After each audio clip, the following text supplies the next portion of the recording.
అతిపెద్ద షాపింగ్ ప్రపంచం సిఎంఆర్ మన కరీంనగర్ లో ప్రముఖ సినీ తారలచే ఆగస్టు 9న గొప్ప ప్రారంభం.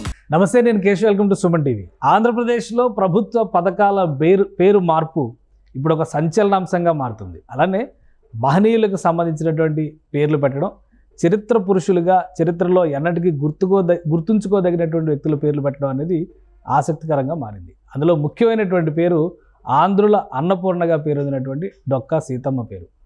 ఆమె పేరు పైన పథకాన్ని పెట్టాలి అనేటువంటి ఆలోచన గతంలోనే జనసేన అధినేత పవన్ కళ్యాణ్ చేశారు. దానికి సంబంధించినటువంటి ప్రకటనలు కూడా చేశారు. ఇప్పుడు అధికారంలోకి వచ్చిన తర్వాత దాన్ని అమల్లోకి తీసుకొచ్చినటువంటి పరిస్థితి. మనతో పాటు డొక్కా సీతమ్మ కుటుంబానికి సంబంధించి 6వ తరం వారసులు పవన్, ఆయన భార్య సౌమ్య ఉన్నారు. అసలు డొక్కా సీతమ్మ గారి జీవితం ఏంటి, విశిష్టత ఏంటి, వారిని గుర్తించడంలో ఇంత జాప్యం జరిగిందా, లేదంటే ప్రభుత్వ పరంగా వారి కుటుంబానికి ఏమైనా ప్రత్యేకమైన గుర్తింపు లభించిందా? ఈ అంశాలను తెలుసుకునేటువంటి ప్రయత్నం చేద్దాం. పవన్ గారు నమస్తే. సౌమ్య గారు మీకు నమస్కారం. మీ ఫ్యామిలీ నుంచి అంటే ఒక ప్రభుత్వ పథకానికి పేరు పెట్టడం అనేది గొప్ప వరంగా చూడాల్సి ఉంటుంది. సో డొక్కా సీతమ్మ గారు చేసినటువంటి సర్వీసెస్ గురించి ఇప్పుడు మనం కొత్తగా చెప్పాల్సిన అవసరం లేదు. బట్ దానికి ఈ జనరేషన్లో గుర్తింపు రావడాన్ని మీరు ఏ విధంగా చూస్తున్నారు? అదైతే చాలా సంతోషమైన విషయం సార్ అది. ఎందుకంటే పవన్ కళ్యాణ్ గారు ముఖ్యంగా ఆ పేరు పెట్టడం అంటే మెయిన్ క్యాంటీన్ అన్న క్యాంటీన్ ఇప్పుడు ఎలా ఉంది దాన్ని అలాగే అసలు అన్నపూర్ణ దేవిగా పేరొందిన సీతమ్మ గారిని పేరు పెట్టడం అనేది చాలా సంతోషకరం. ఎందుకంటే ఆవిడ పార్టీ పెట్టినప్పుడే ఆయన ఆ పేరు అనుకున్నారు. అలాగే పథకాలకి ఆ రకమైన పేర్లు పెట్టడం అనేది చాలా సంతోషకరం. ఎందుకంటే నేను వచ్చే జనరేషన్స్కి అయినా భావితరాలకి అది చాలా తెలుసుకోవాలి, ఇన్స్పిరేషన్గా ఉంటుంది.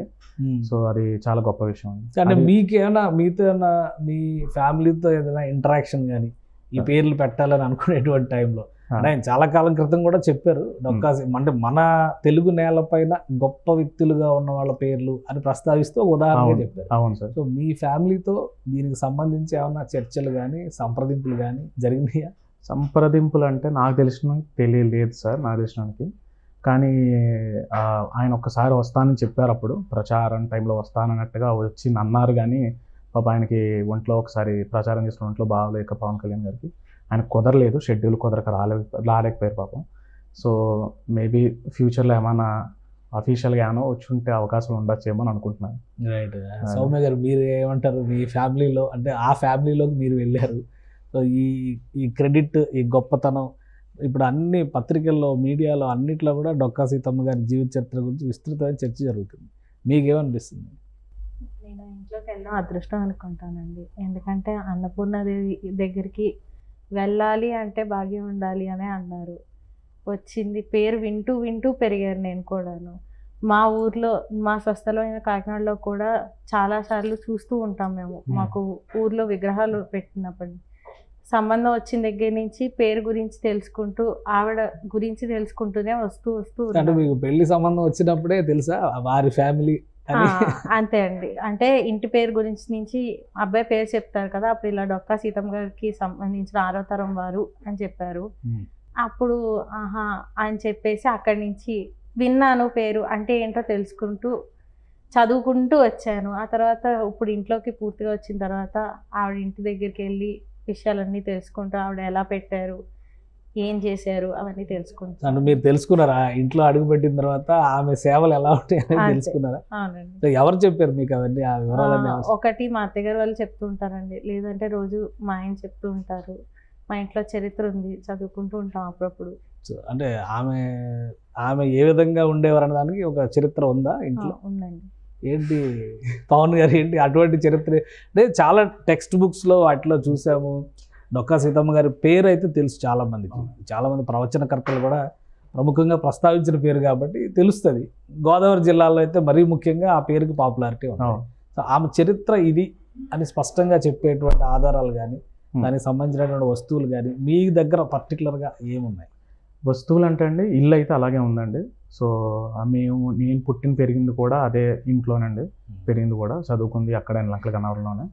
ఆ తర్వాత కూడా అండి మేము ఇంకా కొంచెం అది ఒక 150 ఏళ్ళ ఇల్లు కాబట్టి శిథిలావస్థ వచ్చినప్పుడు మా పెద్దనాన్నగారు, మా నాన్నగారు అండి, మిగతా కుటుంబీకులు, సీతమ్మ గారు వారసులు కుటుంబీకులు అందరూ కూడా ఒక తాటి మీదకి వచ్చి ఒక అనుకుని మాట అనుకుని దాన్ని మళ్ళీ రీమోల్డింగ్ చేశారండి ఇల్లంతా. అది ఇల్లును మాత్రం ఏమాత్రం డిస్టర్బ్ చేయకుండా అది ఎలాగ ఇదివరకు ఉండేదో అలాగే చేసేవారు. దానికి సంబంధించిన వస్తువులు అంటే మీకు సరిగ్గా గుర్తులు అంటే మాత్రం ఆవిడ కుర్చీ అండి. ఆవిడ కూర్చున్న కుర్చీ అలాగే ఉంది. అది మేము అప్పటి నుంచి దాన్ని ఏం డిస్టర్బ్ చేయకుండా అలాగే ఉంచాం. ఇంకొకటి భోషానం అండి. భోషానం కూడా మీకు ఇంటికి వచ్చి చూస్తే మీకు కనపడుతుంది. మా ఫస్ట్ స్పెషల్ గా విజిట్ చేసింది, హౌస్ విజిట్ చూసారు అదే. సో ఆ విజువల్స్ మీకు అందులో చూస్తే క్లియర్గా ఉంటాయండి. ఆ రుబ్బరోలు, సనికిల, అలాగే మీకు పెరడు వెనకాల ఉన్న నుయ్యి కూడా ఉంటుందండి. చాలా 150 ఏళ్ళు అప్పటి నుంచి ఉన్నది అదే. అలాగా మీకు ఇంకొకటి చరిత్ర వచ్చేసి పుస్తకం వచ్చేసి ఏంటంటే పాఠ్యాంశాల్లో ఉందండి. కొంతమంది 1980లోను 70లో కొంతమంది చదువుకున్నారు వాళ్ళ చిన్నప్పుడు పాఠ్యాంశాలు. అది కాకుండా 1956లో అండి ఈ సీతమ్మారి ఇంటి వెనకాల మిత్తిపాటి గారి ఫ్యామిలీ ఉంటుందండి, కుటుంబం. ఆ కుటుంబంలో చెందిన ఆయన 56లో మిత్తిపాటి సీతారామణ చైనులు ఆయన వ్యక్తి మొట్టమొదటిగా ఆవిడ చరిత్ర రాశారండి. అప్పుడు బయటపడిందని మొత్తం ఆవిడ ఏం చేశారు, ఎలాంటి సేవలు, ఏమేమి సంఘటనలు జరిగాయి అన్నది మొత్తం ఆయన రాశారండి. మొత్తం అక్కడి నుంచి అవి ప్రచురణ బాగా అయిందండి. చాలామంది తెలుసుకుని కొంతమంది కవులు కానీ వేరే వాళ్ళు హైదరాబాద్ సంబంధించిన వాళ్ళు చాలామంది వచ్చి వాళ్ళ శైలిలో వాళ్ళు రాశారండి పుస్తకాలు. అంటే మీకు బయట ప్రపంచానికి తెలిసిన తర్వాత కూడా ఎక్కడ అధికారిక గుర్తింపు రాలేదు అనేటువంటి ఇది ఉంది. సో అటువంటి గుర్తింపులు వచ్చిన సందర్భాలు ఏమైనా ఉన్నాయా? కేవలం పుస్తకాల్లో వచ్చింది, చరిత్ర పరంగా చెప్పుకుంది, ప్రభుత్వ పరంగా గుర్తింపు వచ్చింది, అటువంటివి ఏమైనా ఉన్నాయా? ప్రభుత్వ పరంగా అంటే అండి ఒకటి మాకు గుర్తింపు ఏంటంటే సీతమ్మ గారు అక్విడేట్ అండి 2000 సంవత్సరంలో తెలుగుదేశం పార్టీ హయాంలో అండి. అప్పుడు బ్రిడ్జ్ ఓపెనింగ్ టైంలో అండి బాలయోగి గారు ఆ గుర్తింపు ఇచ్చారండి. లోక్సభ స్పీకర్గా ఉన్నారని. ఆయన లండన్ పర్యటన చేసినప్పుడు అండి ఆయన అక్కడ సీతమ్మ గారి ఫోటో చూశారండి లండన్ పార్లమెంట్లో.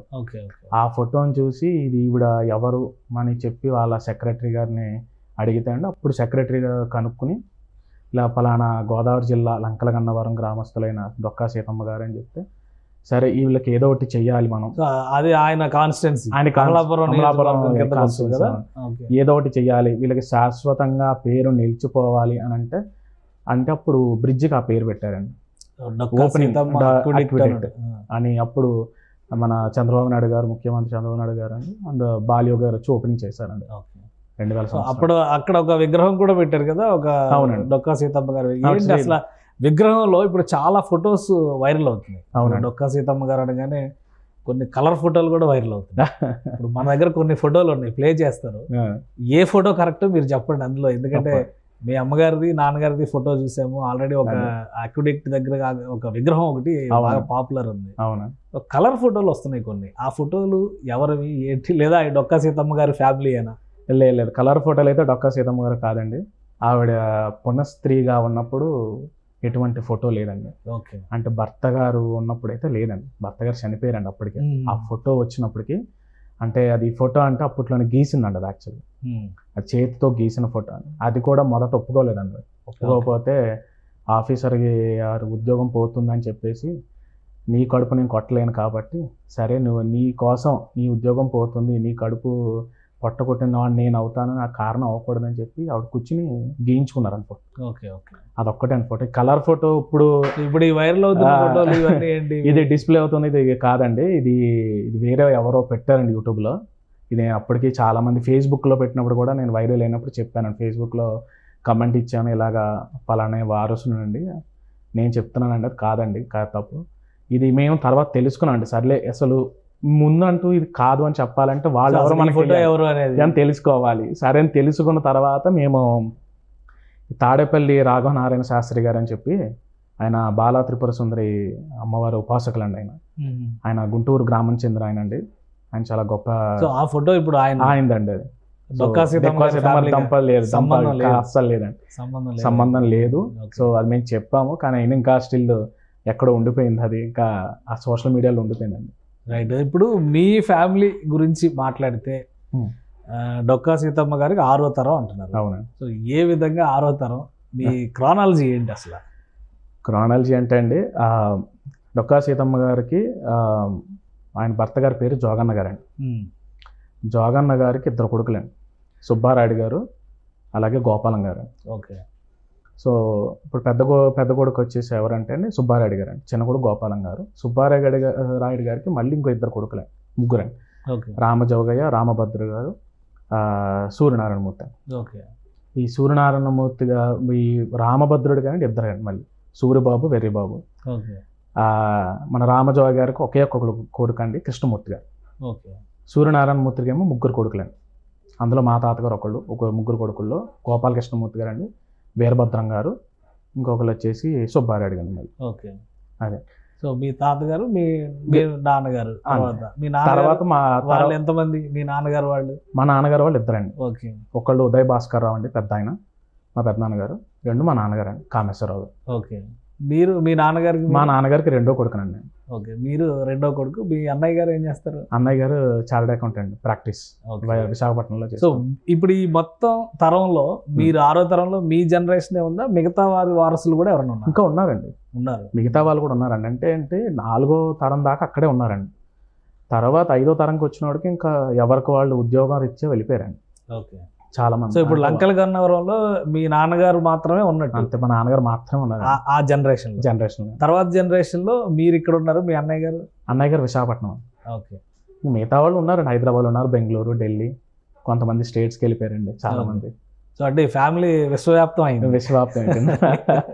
మొత్తం రైట్. ఇప్పుడు మీకు ఇంట్లో చెప్పేటప్పుడు మీ చిన్నతనంలో అసలు మీ మా అమ్మగారి గురించి, అంటే మీ జనరేషన్స్ లో డొక్కా సీతమ్మ గారు ఇంత పాపులర్ అనేటువంటి విషయం మీకు చిన్నప్పటి నుంచి ఆమె గురించిన కథలు కానీ వివరాలు కానీ చెబుతూనే పెరిగారా, వింటూనే పెరిగారా, లేదంటే అసలు సంబంధం లేనట్టుగా మీ పనులు మీరు చేసుకుంటూ ముందుకెళ్ళారు? లేదు, మా అమ్మగారు మొదట ఇక్కడ డొక్కా వాళ్ళ ఇంట్లో కాపురానికి వచ్చినప్పుడు అండి, మా అమ్మగారికి కూడా పెద్దగా తెలియదండి. ఓకే. పెద్దగా తెలియనప్పుడు వాళ్ళ అత్తగారు చెప్పారండి, అంటే పెద్ద అత్తగారండి. యాక్చువల్గా మా నాన్నమ్మగారు తాతగారు అప్పటికి వెళ్ళారు పెళ్ళి చేసుకుంటే వచ్చినప్పుడు. సో పెద్ద అత్తగారు చెప్పారండి, ఇలా కూర్చోబెట్టి ఇలాగమ్మ సీతమ్మ గారు అంటే ఈవిడ ఇలా అని చెప్పారండి. అలాగే మాకు చిన్నప్పుడు కూడా మాకు చెప్పారండి. అంటే మా క్యూరియాసిటీతో మేము కనుక్కున్నాం, తెలుసుకున్నాం కొన్ని. ఈ కుర్చీ ఎవరిది ఏంటి, అసలు ఈ రుబ్బు రోలు సనికిలు మేము ఎప్పుడు వాడలేదండి. ఎప్పుడు కుర్చీలు ఎప్పుడు కూర్చుంది మేము ఎప్పుడూ లేదు, మేము కూర్చోం కూడా, అది ఎప్పుడు అలా వేసి అలాగే ఉంటుంది. ఈ రుబ్బు రోలు సనికిలు కూడా అలాగే ఉంచేవాళ్ళం. భోషానం ఒక్కటి మేము సామాలు అవి తీసేవాళ్ళం, మావేవో ఉంటాయి కొన్ని. ఆ సామాలు తీసినప్పుడు అడిగేవాళ్ళం ఎందుకంటే మాకు వరద వచ్చేదని, ఏడాది వరద వచ్చేది. ఆ భోషానం మేము వదిలేసేవాళ్ళం. మిగతా సామాన్లన్నీ తీయాలి అని అంటే అప్పుడు ఇవన్నీ కనుక్కోవడం, అసలు ఇవేంటి అంటే అప్పుడు మాకు అలా స్టోరీ చిన్నప్పటి నుంచి అలా చెప్పేవాళ్ళు. అంటే చెప్పేవాళ్ళు, ఆమె గురించి చెప్పేవాళ్ళు, తెలుసండి. సో మీరు ఇంట్లో అడుగు పెట్టినప్పుడు సార్ భోషానం అంటే వాళ్ళు ఉపయోగిస్తారు, మిగతా అన్ని మీరు ఉపయోగించే వస్తువులే కదా, మీరు ఏమైనా ఉపయోగించారా? అసలు ఎప్పుడు? అవి కేవలం ఆవిడ గుర్తుల కిందనే ఉంచాము. ఓకే. మాకు ముట్టుకోవడానికి అవకాశం రాలేదు. చూడాలి రేపు పొద్దున ఏమైనా వస్తుందేమో చూడాలి. అంటే అసలు ఇప్పుడు ఆ ఇంటి దగ్గర ఇల్లు స్వరూప స్వభావాలు మార్చారు. సో మిగతా వస్తువులకు సంబంధించి ఒక క్లారిటీ ఉంది. నిత్యాన్నదానం అనేటువంటి కాన్సెప్ట్ ఒకటి ఉంది కదా, ఆమె జీవితకాలం చేశారు కదా. తర్వాత జనరేషన్స్ లో ఎవరైనా కొనసాగించిన పరిస్థితులు ఉన్నాయా? అదేంటే అండి, చాలా మంది అడిగారు నన్ను ఇది. కొంతమంది ఆ డొనేషన్ రూపంలో కూడా ఇస్తామని, ఏదో మీరు చేయిస్తామన్నట్టుగా చెప్పారు కూడా. అంటే మేము డొక్కాలు మా కుటుంబీకంలోకి వస్తాయండి, సీతమ్మ కుటుంబానికి వస్తే మేము ఒకరిని పెట్టే స్థానంలో ఉన్నాం, కానీ ఎప్పుడు పుచ్చుకుంది లేదండి. ఆవిడ తీసుకుందే లేదు చరిత్రలో. ఆవిడ చేసిందండి. అంటే ఏంటంటే వచ్చిన వాళ్ళకి కాదనకుండా చేసింది. అది సమయం సందర్భం కూడా ఉండేది కాదండి. అంటే తెల్లవారుజామున అర్ధరాత్రి ఇంకోటి ఏం ఉండేది కాదండి. ఆవిడ ఎవరైనా వస్తే చాలు, అలికిలాంతర పట్టిన అర్ధరాత్రి పూట అయినా వెళ్ళండి అలాగే పెట్టేదన్నాడు. అందుకని అది కొడుకు దగ్గర మాట తీసుకున్నాను, పెద్ద కొడుకు దగ్గర, సుబ్బారాయుడు గారు పెద్ద కొడుకు దగ్గర మాట తీసుకున్నాడు. ఇది ఆగకూడదు నాయన అని చెప్పి ముందు ఆ భర్త గారు చనిపోతూనే కొడుకుకి మాట చెప్పారు, మీ అమ్మకి అడ్డుకు రాకు, మీ అమ్మ ఏ చేసినా నువ్వు అడ్డు రాకు. ఎందుకంటే మనం ఇంట్లో ముఖ్యంగా ఆడవాళ్ళు చేసేదానికండి పెద్ద సపోర్ట్ ఎవరు ఉండాలంటే మగవాళ్ళు ఉండాలండి ఖచ్చితంగా. అందులో ఆయన మెచ్చుకోవాలండి. ఆయన ఏనాడు అడ్డు చెప్పలేదండి, ఏ చేస్తున్నా కూడా ఏనాడు ఏ సందర్భంలో ఆయన అడ్డు చెప్పలేదు. ఆయన అందుకని అలా చేశారండి. పెద్ద కూడా చేశారు, 3వ తరం కూడా. 4వ తరం వచ్చినప్పుడు మా తాతగారు వాళ్ళు చేసినంత వరకు వాళ్ళు చేశారండి. వచ్చిన వాళ్ళకి ఏదో ఒకటి వాళ్ళు తినకుండా ముందు పెట్టేసేవారు. అంటే మీకు అంత వితరణ చేయాలంటే కూడా కొద్దిగా ఆస్తిపాస్తులు ఉండాలి కదా, మరి వాటి లెక్క ఏంటి, ఎంత మిగిల్చారు, ఎంత ఖర్చు పెట్టారు? ఆవిడ ఉన్నప్పుడు ఉండేదండి. ఆవిడ ఉన్నప్పుడు అయితే ఆస్తి బాగానే ఉండేది, ఎందుకంటే జోగన్న గారు సంపన్నుడే, ఆవిడ బాగానే ఉండేదండి. కానీ మెల్లిమెల్లిగా ఒక్కొక్కటి దానంగా చేసిన తర్వాత, అంటే అన్న రూపంలోనే కాకుండా ఏదైనా ఎవరైనా వచ్చి అమ్మ నేను నా కూతురు పెళ్లి పెట్టుకున్నా కూడా ఏదో బంగారం రూపం ఇచ్చేయడం, చిన్న ఏదంటే పుస్తలు ఇవ్వడం, బంగారు సూత్రాలు ఇవ్వడం, అలాంటివి చేయడం, మెల్లిగా ఆల్మోస్ట్ వాళ్ళకి ఇంకా ఆస్తి మొత్తం కరిగిపోయిందండి, ఏమీ లేదు. కానీ మీకు వచ్చేసరికి అసలు భూములు మీ నాన్నగారి హయాం, మీ తాతగారి హయాం మా తాతగారి హయాంలో కొద్దిగా ఉన్నట్టుందండి, అది కూడా అమ్మేశారండి, అప్పుడు తక్కువ రేటుగా అమ్మేశారు. మా నాన్నగారు వచ్చినట్టుగా ఏం లేదండి. ఓకే.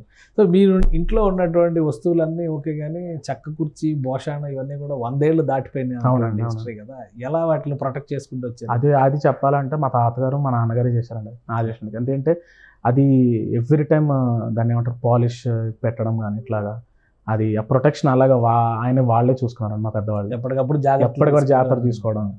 అది మీరు ఏం చేస్తారు, మీరు మీ విద్యాభ్యాసం కానీ మీరు ఏం చేస్తారు అసలు? నా విద్యాభ్యాసం విజయవాడలో అయ్యిందండి. నేను కాస్ట్ అండ్ మేనేజ్మెంట్ అకౌంటింగ్ చేశాను, ప్లస్ కామర్స్ బీకామ్ చేశానండి. ఓకే.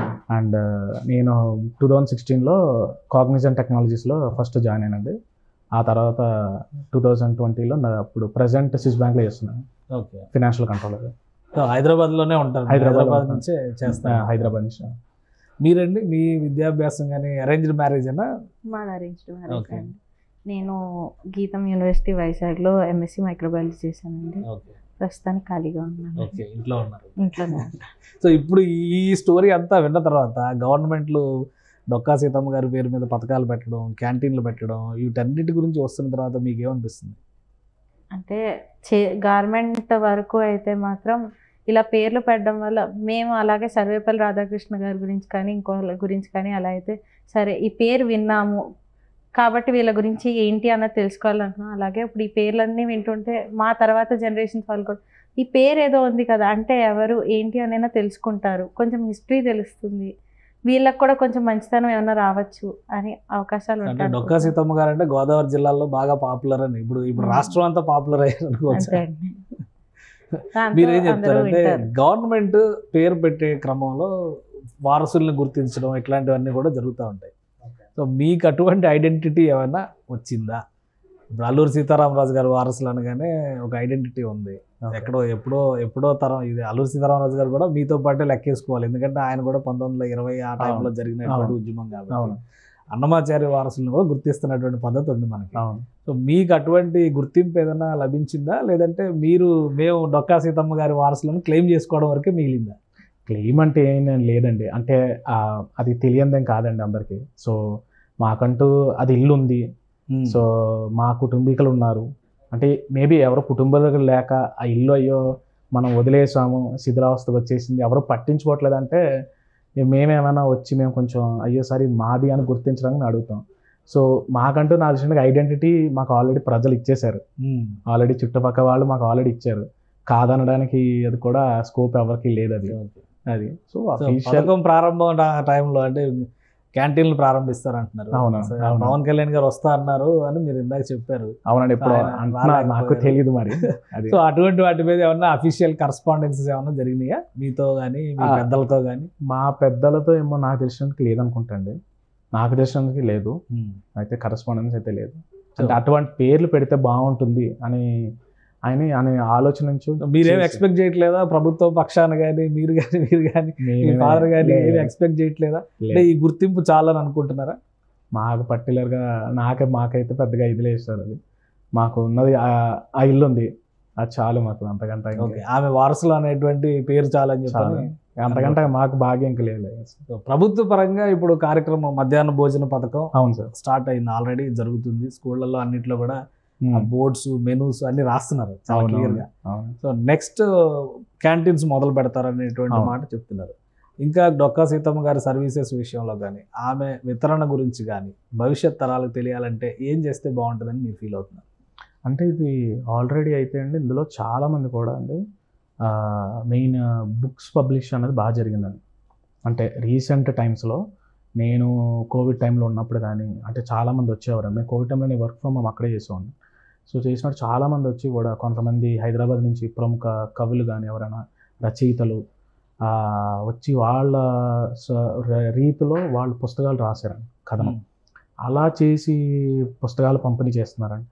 ఇప్పుడు నా వరకు ఏంటంటే తెలియాలి అంటే ద బెస్ట్ వే ఏంటంటే ఒకటి ఎలాగా సోషల్ మీడియా ఎలాగా అవుతుంది, ఇంకొకటి ఏంటంటే ఈవిడ చరిత్ర అట్లీస్ట్ పాఠ్యాంశంలో పెడితే చాలా బాగుంటుంది నా ఉద్దేశం. ఇంకా బాగా అర్థమైంది, బాగా చిన్నపిల్లలకు బాగా అర్థమవుతుంది, వచ్చే జనరేషన్ వాళ్ళకి అర్థమవుతుంది. ఆ పిల్లలకి ఏంటంటే ఇవాళ రేపు అంతా టెక్నాలజీ బేస్ మీద టెక్ మీద వెళ్తుంది, కానీ ఇవి కూడా స్టడీ కూడా కొంచెం తెలియాలి అని అంటే మాత్రం ద బెస్ట్ వే అయితే బుక్స్, స్కూల్ బుక్స్లో అయితే పెడితే ఇంకా బాగుంటుంది. ఒక పాఠ్యాంశం కింద 2 లైన్ల కింద పెట్టి చెప్తే బాగుంటుంది అనేది నా ఉద్దేశం. సో మీరేమనుకుంటున్నారు, ఎలా చేస్తే ఇంకా ఆమె గురించి భవిష్యత్ తరాలు తెలుసుకునేటువంటి అవకాశం ఉంటుంది, ఇంకా ఎక్కువ పరిశోధనలు జరిగే అవకాశం ఉంటుంది, మీకు ఎలా అనిపిస్తుంది? అంతే అండి, లెసన్స్లో చాప్టర్స్ కింద పెట్టాలి, అన్ని లాంగ్వేజెస్లోకి మార్చి మరి పెడుతూ అవి ఒక మారల్ స్టోరీ బుక్స్ మనకి పంచతంత్ర అవి ఇంతకుముందు వచ్చేవి, అలా మారల్ స్టోరీస్ కింద చేయొచ్చు. అలా చేస్తూ కంటిన్యూస్గా పేరెంట్స్ అన్న వాళ్ళు వెనకాలే చెప్పడానికి ఆప్షన్ కింద ఇస్తే బాగుంటుంది అనిపిస్తుంది. అంటే ఈ మధ్య ఈ ట్రస్ట్లు అవి వస్తున్నాయి కదా, అన్నదాన ట్రస్ట్లు అట్లాంటివి వస్తున్నాయి కదా, మరి డొక్కా సీతమ్మ గారి పేరు మీద అలాంటి కాన్సెప్ట్ అయితే మీరు తీసుకునే ఆలోచన చేయట్లేదా? యాజ్ ఆఫ్ నా అయితే మా పెద్దలకు కానీ మాకు కానీ ఎవరికి లేదండి ఆలోచన, అంటే ట్రస్ట్ వరకు లేదండి మాకు ఆలోచన. మీరు ప్రభుత్వం చేసేదానికి సహకారం అందిస్తారు తప్పకుండా. రైట్, థ్యాంక్ యూ పవన్ గారు, థ్యాంక్ యూ అండి సౌమ్య గారు.